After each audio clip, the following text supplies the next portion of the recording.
다 함께 찬송가 300장 내 맘이 낙심되며 찬양하시겠습니다.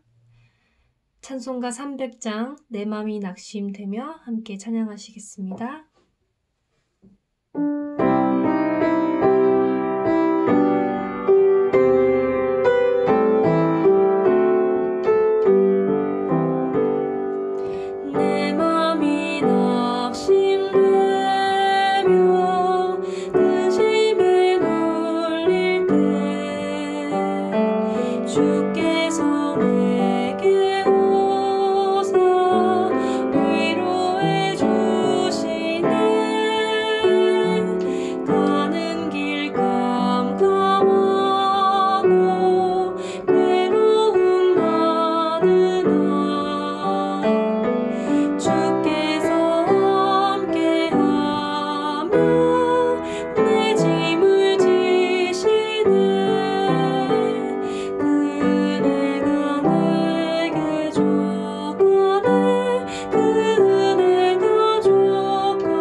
함께 기도하시죠.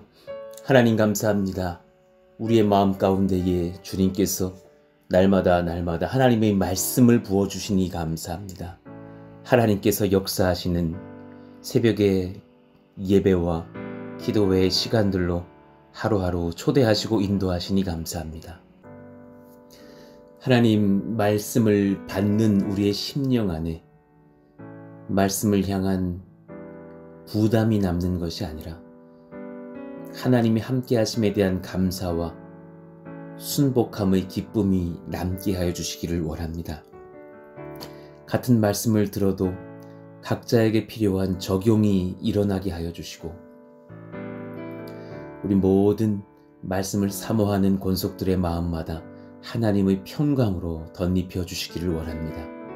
우리의 자녀들의 삶을 주님께서 주관하여 주시기를 원하며 우리의 모든 고륙들의 삶에 하나님께서 침투하시기를 원합니다. 하나님, 코로나로 아파하는 세계 곳곳의 많은 하나님의 교회와 또 의료진들과 또 환우들을 치료하시고 지키시며 낫게 하시며 이 일들을 통해서 하나님께서 또한 성취하실 것들을 성취하시며 영광 받으시기를 원합니다. 우리나라에 또 회복의 시간들을 주고 계시니 감사한데 하나님 속히 예배가 또 회복될 수 있는 길들을 열어주시고 또 이후에 이런 전염병들이 재발되지 않도록 저를 긍휼히 여겨주시기를 원합니다. 오늘 이 새벽도 주님께서 말씀하시기를 원합니다. 예수님의 이름으로 감사하며 기도하옵나이다. 아멘. 우리 같이 암송하실 말씀 빌립보서 2장 7절의 말씀 같이 암송하겠습니다. 오히려 자기를 비워 종의 형체를 가지사 사람들과 같이 되셨고. 빌립보서 2장 7절 말씀. 아멘. 우리에게 주시는 하나님의 말씀은 사사기 15장 1절에서 8절의 말씀입니다. 사사기 15장 1절에서 8절 말씀. 우리 같이 한 절씩 교독합니다. 얼마 후 밀 거둘 때에 삼손이 염소 새끼를 가지고 그의 아내에게로 찾아가서 이르되 내가 방에 들어가 내 아내를 보고자 하노라 하니 장인이 들어오지 못하게 하고 이르되 내가 그를 심히 미워하는 줄 알고 그를 내 친구에게 주었노라. 그의 동생이 그보다 더 아름답지 아니하냐.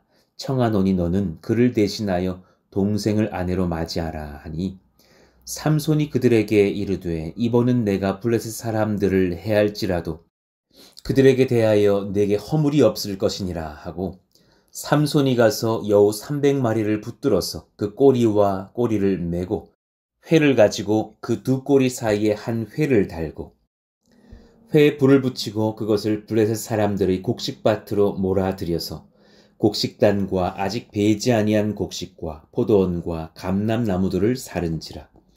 블레셋 사람들이 이르되 누가 이 일을 행하였느냐 하니 사람들이 대답하되 딥낫 사람의 사위 삼손이니 장인이 삼손의 아내를 빼앗아 그의 친구에게 준 까닭이라 하였더라.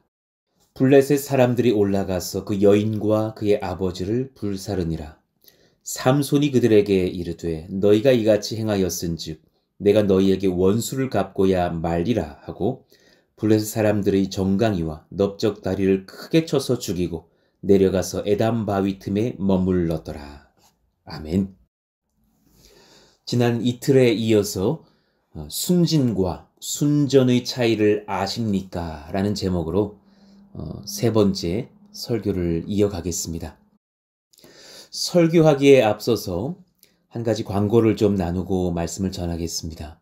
다른 도시들에 비해서 사실 평택 안에는 코로나19 확진자들이 조금 더 나타난 상황이 최근까지 있었습니다. 그러나 많이 잦아들었죠. 40여 명 이상의 확진자들이 평택에 있었고 지금 제가 살고 있는 아파트 근처에서도 확진자들이 좀 나왔었습니다. 그래서 4월 안에 주일 예배를 하는 것은 조금 이른 감이 이 고덕 안에는 있습니다. 그러나 이제 많이 회복이 되고 있어서 5월 초에는 예배를 함께 드리는 것이 가능할 줄로 압니다.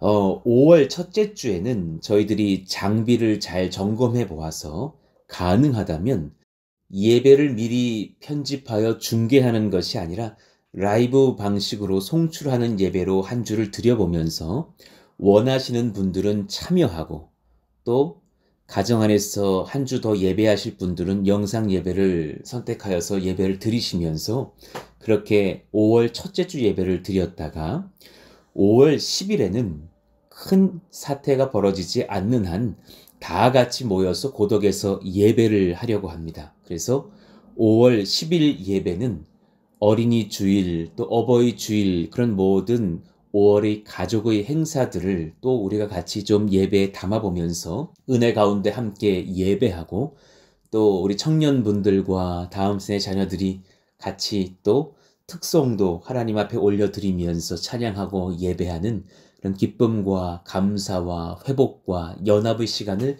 가져보려고 합니다. 이를 위해서 또한 기도해 주시면 감사하겠습니다.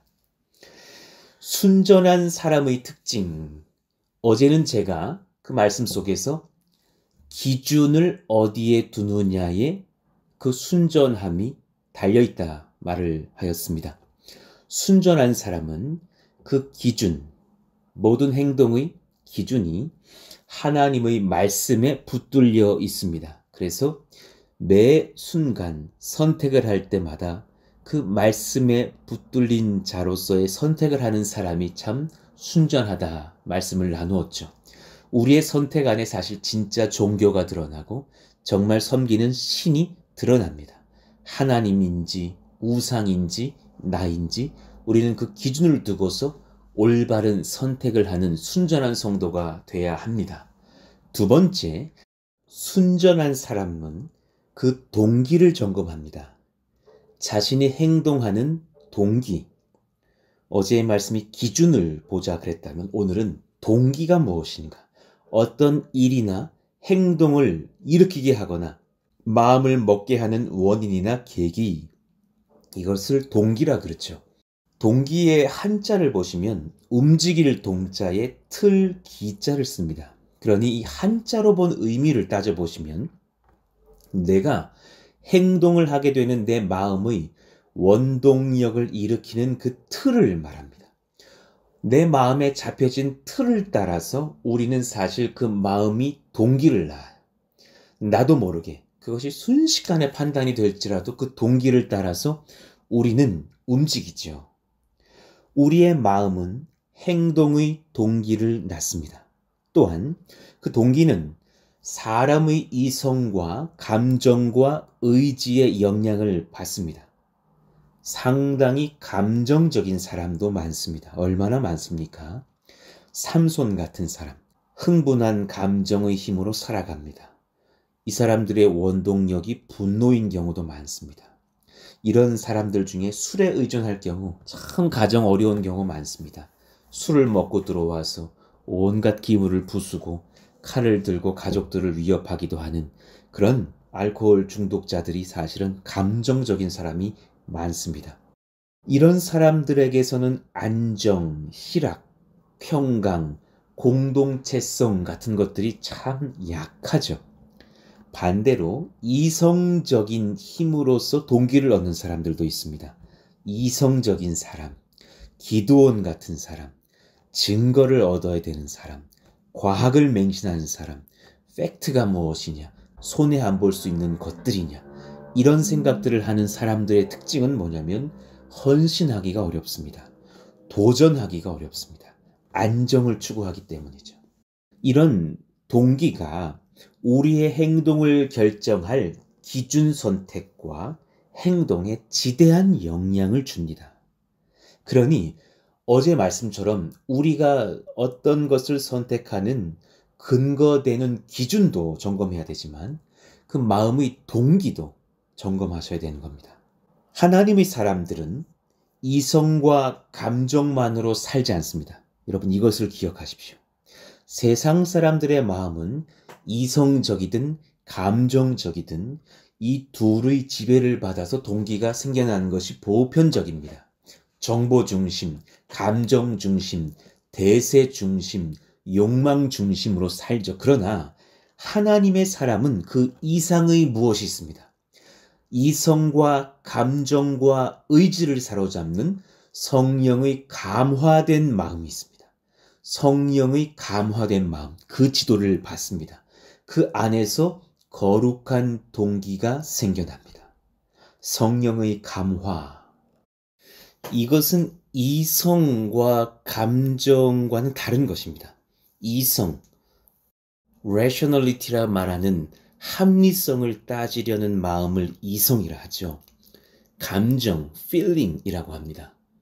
내가 느끼는 그 느낌, 오늘은 feeling이 셀 수 있고 내일은 feeling이 약할 수 있는 것이죠. 그러나 감화는 다른 표현을 씁니다. religious affection이라고 합니다. affection, 성령이 내게 찾아오셔서 하나님을 향한 합당한 이성과 감정과 의지를 갖게 하는 거룩한 마음입니다. 감화된 심령이라고 하죠. 회심을 통하여 오는 마음, 지정의가 성령께 컨트롤되고 있는 상태, 그 마음을 감화라고 합니다. 고린도후서 6장 6절, 깨끗함과 지식과 오래 참음과 자비함과 성령의 감화와 거짓이 없는 사랑과, 여기서 이 감화를 원어로 연구해 보면 거룩한 마음이라는 것을 알 수 있는데, 이 단어 속에는 하나님을 향한 두려움과 존경이 내포되어 있는 마음 상태라는 것을 알게 됩니다. 성령의 감화된 영혼은 그러니 항상 주님을 향한 경외의 마음을 갖습니다. 경외심, 두려움을 내포하나 하나님 아버지의 사랑을 누림에서 얻는 그 사랑의 마음, 감사의 마음 안에서의 두려움입니다. 사랑받지 못한 마음, 심판받을 것에서 오는 두려움과 공포의 감정과는 다른 것입니다. 경외는 반드시 하나님을 향한 사랑의 감화를 내포합니다. 신명기 10장 12절, 이스라엘아, 내 하나님 여호와께서 내게 요구하시는 것이 무엇이냐? 곧 내 하나님 여호와를 경외하여 그의 모든 도를 행하고 그를 사랑하며 마음을 다하고 뜻을 다하여 내 하나님 여호와를 섬기고. 경외의 마음에는 하나님을 향한 사랑의 마음이 기초가 됩니다. 그러나 삼손에게 이 거룩한 하나님을 향한 사랑의 감정, 경외심이 없었습니다. 내가 사랑하는 것들을 사랑하고 내가 미워할 것들을 죽이면서 살아가는 사람이었죠. 그러니 이 사람도 사실 주님 앞에 순전하다 말하기는 많이 부족한 사람입니다. 1절을 봅시다. 얼마 후 밀 거둘 때에, 시간이 조금 지나서 양력 5, 6월이 됐을 때에 삼손이 염소 새끼를 가지고 하면서 그의 아내에게 찾아옵니다. 어쩌면 사실 어린아이와 같은 순수함도 있는 삼손인 것을 보게 됩니다. 당시에 처가를 찾아갈 때의 선물로 곧잘 이용되었던 창세기 38장을 보면 그런 장면들이 등장하죠. 약조물 등으로 사용했던 선물인 염소새끼를 가지고 가서 또한 자기가 보고 싶은 사람, 그 아내에게 찾아가는 행동을 하고 있죠. 그때 어떤 일이 벌어집니까? 그의 아내에게로 찾아가서 이르되 내가 방에 들어가 내 아내를 보고자 하노라 하니 장인이 들어오지 못하게 하고, 이르되 내가 그를 심히 미워하는 줄 알고 그를 내 친구에게 주었노라. 지금 이 삼손의 장인은 어떤 사람이에요? 상당히 계산적인 사람이에요. 이성적인 사람이에요. 감정이 거의 없는 듯한 행동을 하면서, 삼손의 장인은 딸과의 혼사를 통해서 예물을 받고 또 결혼 서약을 하였으나 그 딸을 삼손의 동의 없이 삼손의 친구에게 주었다고 말합니다. 그 저희가 뭐예요? 사실 이미 성경적으로는 간음죄를 범하게 하고 있는 상황일 뿐더러 또 다른 이득을 얻으려는 어떤 계획이 보입니다. 그 다음 문장이 그것을 증거하죠. 그의 동생이 그보다 더 아름답지 아니하냐? 청하노니 너는 그를 대신하여 동생을 아내로 맞이하라 하니, 이 말은 뭡니까? 정상적인 판단이 아니죠. 삼손을 통해서 또한 약조물을 얻을 수 있는 그런 혼인의 전략들을 쓰면서 자신이 부유해지겠다라고 하는 아주 계산적인 사람인 것을 보게 됩니다. 이때 삼손이 어떻게 반응합니까? 3절, 삼손이 그들에게 이르되 이번은 내가 블레셋 사람들을 해할지라도 그들에게 대하여 내게 허물이 없을 것이니라 하고, 삼손이 가서 여우 300마리를 붙들어서 그 꼬리와 꼬리를 메고 회를 가지고 그 두 꼬리 사이에 한 회를 달고, 5절, 회에 불을 붙이고 그것을 블레셋 사람들의 곡식밭으로 몰아들여서 곡식단과 아직 배지 아니한 곡식과 포도원과 감람나무들을 사른지라. 매우 흥분하였습니다. 분노로 가득 찬 그를 아무도 말릴 수가 없습니다. 성경을 연구해 보고 또 동물들의 특성을 연구해 봤을 때에 여우라고 번역이 되어 있으나 승냥이에 더 가깝습니다. 영어로 자칼이라고 불리는 그 승냥이. 왜냐하면 여우는 단독 생활을 합니다. 그래서 300마리를 한 번에 잡기는 어렵습니다. 그러나 승냥이 부류들은 집단 생활을 하고 있기 때문에 아마도 그렇게 수백 마리를 잡는 것이 어렵지 않았을 것으로 추정을 합니다. 그런데 이 승냥이 300마리를 잡아서 어떻게 행동을 하느냐? 그 꼬리와 꼬리 사이에 회를 답니다. 회가 무엇이냐면 흡수력이 강한 나무 막대기입니다. 거기에 기름을 듬뿍 묻혀서 불에 잘 타게끔 만들어 놓은 막대기를 말합니다. 그 회를 아마도 150개를 준비했겠죠. 승냥이들을 2마리에 하나씩 회를 묶었으니 이 승냥이들은 2인 1조가 되어서 불타는 꼬리가 뜨거워서 온 산과 들판을 뛰어다녔겠죠. 자, 그랬더니 온 곡식단과 포도원과 감람나무들이 불에 탄 것입니다. 아마 블레셋 사람들에게 큰 손실을 입혔을 것입니다. 결국 블레셋 사람들이 이 원인을 파악하면서 삼손을 분노케 한 장인과 그의 딸의 사건 때문인 것을 알고서 어떻게 행동을 합니까? 6절 후반부에 블레셋 사람들이 올라가서 그 여인과 그의 아버지를 불사르니라. 그들은 정당한 재판도 없이 그저 그렇게 사람들을 죽여버릴 수 있는 아주 무법천지한 민족들이었다는 것을 알게 되죠. 헛된 욕망을 쫓던 사람들은 그렇게 자신의 이성과 또 감정을 의지하였다가 그렇게 불타 죽는 안타까운 결말을 맞이합니다. 삼손이 그들에게 이르되 너희가 이같이 행하였은즉 내가 너희에게 원수를 갚고야 말리라. 그가 7절에서 고백을 하죠. 이제는 자신의 아내와 장인을 불태워 죽인 블레셋 사람들에게 분노와 증오심이 그냥 폭발합니다. 그래서 그들을 정강이와 넓적다리를 쳐서 죽이면서 수많은 사륙이 일어나죠. 이후에 에담바위 틈에 머무르게 됩니다. 주일에 볼 본문이지만 이스라엘 백성들도 두려움의 감정적인 동기에서 행동하는 것을 봅니다. 블레셋을 하나님처럼 섬기고 있는 안타까운 모습을 보이는 유다 자손들을 보게 되죠. 자, 9절을 한번 봅시다. 이에 블레셋 사람들이 올라와 유다의 진을 치고 레이에 가득한지라. 10절 유다 사람들이 이르되 너희가 어찌하여 올라와서 우리를 치느냐. 그들이 대답하되 우리가 올라온 것은 삼손을 결박하여 그가 우리에게 행한 대로 그에게 행하려 함이로라 하는지라. 그때에 11절에 유다 사람들의 행동을 보십시오. 3,000명이 에담바위 틈에 내려가서 삼손에게 이르되 얼마나 삼손을 두려워했고 또 블레셋도 두려워했으면 3,000명이 움직였을까요? 이후에 그들의 말을 들어보십시오. 너는 블레셋 사람이 우리를 다스리는 줄을 알지 못하느냐. 상당히 틀린 말을 하고 있는 거예요. 하나님께서 우리를 다스리시는데 잊어버리고 마땅히 우리를 다스리는 존재들은 블레셋 사람들이지 않느냐라고 말하면서 오히려 삼손을 잡아다가 그들에게 넘기고 있는 유다 지파의 사람들. 너무 안타까운 상황 아닙니까? 예수님의 계보의 조상들이 될 하나님의 사자 역할을 해야 될 유다 사람들이 오히려 블레셋의 노예 같은 삶을 살고 있는 것입니다. 우리가 이런 사람들 되지 않고자 깨어 있어야 합니다. 세상의 문화에 점령당하지 마십시오.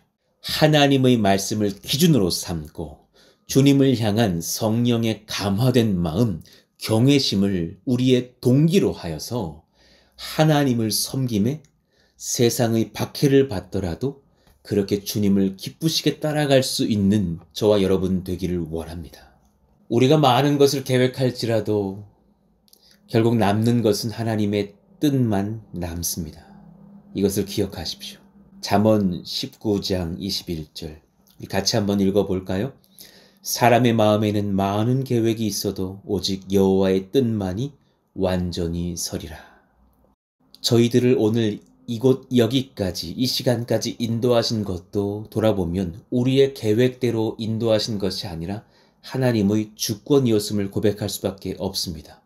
오늘 우리가 이 시간 이곳까지 서 있는 것이 사실 돌아보면 기적이며 은혜이지 않습니까? 성령에 감화된 경외심을 동기로 하여 사는 하나님의 백성들의 특징이 있습니다. 하나님을 경외하는 사람들은 주님께 간구하고 묻고 기도합니다. 잠언 14장 26절 여호와를 경외하는 자에게는 견고한 의뢰가 있나니 그 자녀들에게 피난처가 있으리라. 주님께 기도한 사람은 반드시 그 주님께 의뢰한 거로 피난처를 제공받습니다. 느헤미야 1장 11절 주여 구하오니 귀를 기울이사 종의 기도와 주의 이름을 경외하기를 기뻐하는 종들의 기도를 들으시고 오늘 종이 형통하여 이 사람 앞에서 은혜를 입게 하옵소서 하였나니 그때에 내가 왕의 술관원이 되었느니라. 느헤미야는 이스라엘 백성들의 그 나라의 황폐함과 성벽이 무너진 것을 알고서 하나님께 먼저 간구합니다. 그래서 우리의 안타까운 이 기도의 제목에 응답하시도록 기도하며 그리고 왕에게 나아가서 도움을 청하는 것이 아닙니까? 사도행전 10장 2절 그가 고넬료입니다. 경건하여 온 집안과 더불어 하나님을 경외하며 백성을 많이 구제하고 하나님께 항상 기도하더니 하나님께 인생의 가장 중요한 길을 여쭙는 기도의 사람들이 되기를 원합니다. 그 창세기 24장에 보면 아브라함의 종이 아브라함의 부탁을 받고서 이제 이삭의 아내가 될 아브라함의 며느리를 좀 찾아오라고 부탁을 받고서 아브라함의 고향 땅으로 가지 않습니까? 그때에 이 아브라함의 종은 사실 자기의 어떤 경험을 쓰고 인생의 노하우를 발휘하는 것이 아니라 가장 먼저 하나님께 기도를 합니다. 어떻게 기도를 합니까? 창세기 24장 12절을 보십시오. 그가 이르되 우리 주인 아브라함이 하나님 여호와여 원하건대 오늘 나에게 순조롭게 만나게 하사 내 주인 아브라함에게 은혜를 베푸시옵소서. 성중 사람의 딸들이 물 기르러 나오겠사오니 내가 우물 곁에 서 있다가 한 소녀에게 이르기를 청하건대 너는 물동이를 기울여 나로 마시게 하라 하리니 그의 대답이 마시라 내가 당신의 낙타에게도 마시게 하리라 하면 그는 주께서 주의 종 이삭을 위하여 정하신 자라 이로 말미암아 주께서 내 주인에게 은혜 베푸심을 내가 알겠나이다 하고 기도를 마칩니다. 그랬더니 어떤 일이 일어나죠? 15절 말을 마치기도 전에 리브가가 물동이를 어깨에 메고 나오니 그는 아브라함의 동생 나홀의 아내 밀가의 아들 부두엘의 소생이라. 그 소녀는 보기에 심히 아리답고 지금까지 남자가 가까이 하지 아니한 처녀더라. 그가 우물로 내려가서 물을 그 물동이에 채워가지고 올라오는지라. 그 이후에 아브라함의 종이 기도했던 대로 리브가는 행동을 하게 되면서 그렇게 기도하자마자 응답을 받는 이삭의 아내 아브라함의 며느리감을 찾는 은혜를 얻습니다. 하나님을 경외하는 자는 하나님께 의뢰합니다. 우리 모두에게 이 기도의 의뢰가 일어날 수 있기를 원합니다. 또한 하나님을 사랑하여 성결을 지킵니다. 자신이 위험해지더라도 죄의 길을 피하여 하나님을 실망시켜 드리지 않으려 합니다. 경외는 불법을 멀리하며 하나님께 죄를 범하지 않게 합니다. 두려움을 이겨냅니다. 출애굽기 1장 21절 그 산파들은 하나님을 경외하였으므로 하나님이 그들의 집안을 흥왕하게 하신지라. 하나님을 두려워하여서 바로 왕의 명령도 하나님께 선하지 못하니까 순종하지 않습니다. 그렇죠. 출애굽기 20장 20절 모세가 백성에게 이르되 두려워하지 말라. 하나님이 임하심은 너희를 시험하고 너희로 경외하여 범죄하지 않게 하려 하심이니라. 하나님을 사랑하는 그 경외심의 사람들은 그 마음의 그 동기가 범죄치 않도록 삶을 붙들어 줍니다. 잠언 8장 13절 여호와를 경외하는 것은 악을 미워하는 것이라. 이 둘이 항상 같이 갑니다. 하나님을 경외한다는 사람이 악을 사모하고 바라고 있을 수가 없다는 것입니다. 나는 교만과 거만과 악한 행실과 패역한 입을 미워하느니라 그랬습니다. 대표적인 인물이 누굽니까? 바로 요셉이죠. 창세기 39장에 보면 보디발의 아내가 그에게 모든 편의를 제공하며 축복도 권력도 약속하며 나와 그렇게 잠자리를 갖자, 그렇게 범죄의 자리로 초대할 때에 요셉이 담대하게 그 여주인에게 무엇을 말을 합니까? 8절 9절 보십시다. 요셉이 거절하며 자기 주인의 아내에게 이르되 내 주인이 집안의 모든 소유를 간섭하지 아니하고 다 내 손에 위탁하였으니 이 집에는 나보다 큰 이가 없으며 주인이 아무것도 내게 금지하리 아니하였어도 금한 것은 당신뿐이니 당신은 그의 아내임이라. 그 이후에 이제 진짜 신앙 고백적 표현이 등장합니다. 그런즉 내가 어찌 이 큰 악을 행하여 하나님께 죄를 지으리이까. 하나님 앞에서 자신의 삶을 지켜 하나님을 실망시켜드리지 않고 싶어하는 그 마음, 하나님을 사랑하는 경외의 마음, 하나님을 두려워하며 기뻐하는 마음이 그를 지배합니다. 그의 동기에는 하나님을 향한 경외의 마음, 성령의 감화된 심령이 가득하였습니다. 우리에게 이 순전한 마음, 그 중심의 동기, 하나님을 향한 경외의 마음으로 가득 찬 감화된 심령이 있기를 원합니다. 3일에 걸쳐서 순진과 순전의 차이에 대하여서 설교하였습니다. 순전한 사람이 됩시다. 참으로 그렇습니다. 은혜를 아는 사람, 나의 기준을 버리고 주님의 말씀을 나의 삶의 기준으로 붙잡은 사람, 그리고 나의 동기를 점검하되 이성과 감정을 따라가는 인생이 아니라 내 마음의 하나님께서 부어주신 성령의 감화된 그 심령으로 하나님을 향한 경외의 마음으로 기도하며 죄를 멀리하며 하나님을 기쁘시게 해드리기 위해서 살아갈 수 있는 은혜가 넘치기를 원합니다. 최근에 그 말씀의 은혜를 받고 저희 교회의 고3 형제인 안예건 형제가 지금 푸동 저희 교회에 와 있습니다. 지금까지는 공부 쪽으로 비전을 두지 않았었으나 공부에 대한 소망을 갖고서 주님께 그렇게 은혜를 입고서 남은 수개월 공부에 집중해 보겠다는 마음으로 교회에 와서 또 조용한 중에 있으니 공부를 하는 것이죠. 지금도 오늘 전국 모의고사를 보는 날이어서 시간에 맞춰서 얼마나 열심히 공부하고 또 문제를 풀고 있는지 모릅니다.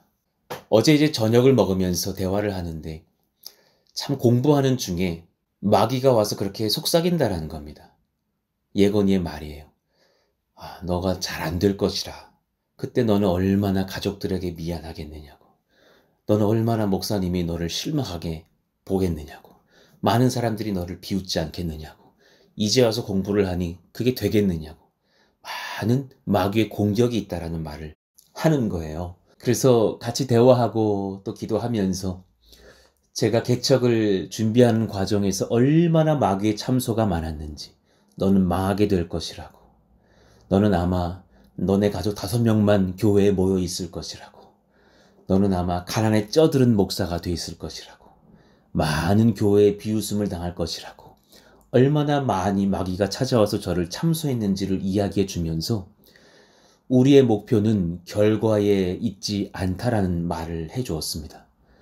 7개월간 주님께서 공부하라 하신 것이 우리가 받은 말씀이 맞고 우리가 주님을 사랑하는 경외의 마음만 가지고 있다면 이 남은 7개월을 그저 성실과 정결한 마음으로 공부라는 예배를 통해서 삶을 드리면 충분하다고, 나머지 모든 부족한 것들은 하나님의 은혜로 채우실 것이니 염려하지 말자고 같이 나누며 격려해 주었습니다. 힘을 얻고 또 열심히 공부하는 예건이에게도 또 그 같은 마음으로 하나님 앞에 정말 경외의 마음을 갖고 서는 우리 모두에게도 하나님께서 응답하시고 역사할 줄로 믿습니다. 이성적인 판단을 무기로 삼지 마십시오. 우리의 힘은 결과에 있는 것이 아닙니다. 감정으로 삶을 컨트롤하려고 하지 마십시오. 오늘은 흥분하여서 힘이 난다면 내일 흥분감이 없다면 무너질 것입니까? 그것도 아니라는 것입니다. 여러분의 동기를 점검하시기를 원합니다. 삶의 동기가 성령께 붙들린 감화된 심령, 경외심에 있기를 원합니다. 오직 하나님만 사랑하고 두려워하고 그분을 의뢰하며 그분을 위해서 살아가는 거룩한 하나님 백성들이 되게 해달라고 오늘 말씀을 붙잡고 주여 부르짖고 기도합니다. 주여! 하나님 감사합니다. 순진과 순전의 차이를 깨닫게 하시는 3일을 보내게 하시니 감사합니다. 제 마음의 동기가 제 욕망에 있지 않기를 원하고 이성적인 생각이나 혹은 감정적인 경향에 있지 않기를 원하며 하나님이 붙잡아 주시는 성령에 감화된 주님을 향한 경외심에서 모든 삶의 동기가 일어나기를 원합니다.